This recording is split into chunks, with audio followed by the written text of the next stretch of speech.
but you don't pursue unity with your abuser.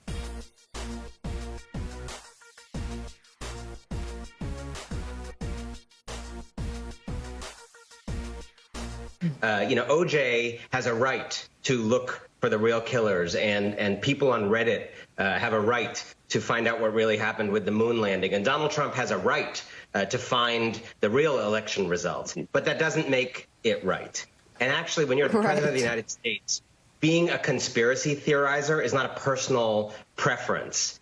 It has institutional consequences. And so when Mitch McConnell then gets up and refuses to acknowledge reality, the reality that the admiral was pointing out the military is already recognizing, it's actually incredibly dangerous, and an incredibly dangerous moment in this country's life. So we're going to have to get through that. And I think it's important to make the point, pivoting to the Biden future. Biden has talked a lot about the restoration of normalcy, comedy, working across the aisle. But you don't pursue unity with your abuser.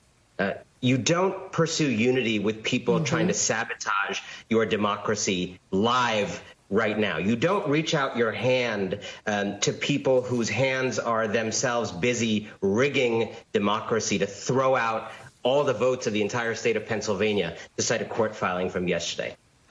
Now, in terms of the future, we're going to get through this. We're going to get a Biden presidency in January.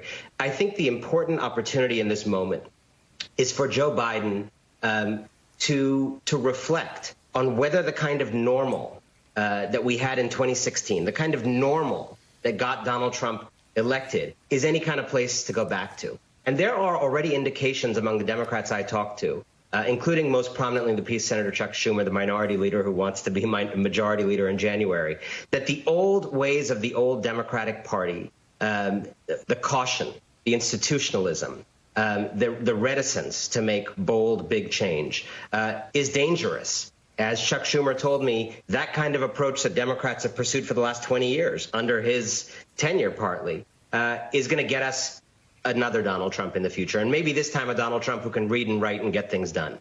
So it's going to be incredibly important when Joe Biden takes the oath of office to actually not go back to normal, and to actually think about whether he has the Senate doing bold things in response to the emergency and using that opportunity to deal with the emergency to do bigger things, or if he doesn't have the Senate, to do whatever he can through executive orders, and also things that the Obama administration didn't do as well in terms of building the down ballot party and other things like that, building consensus for democratic reforms down the road that he may not be able to get done in the next 2 years. But normal is no kind of place to go back to.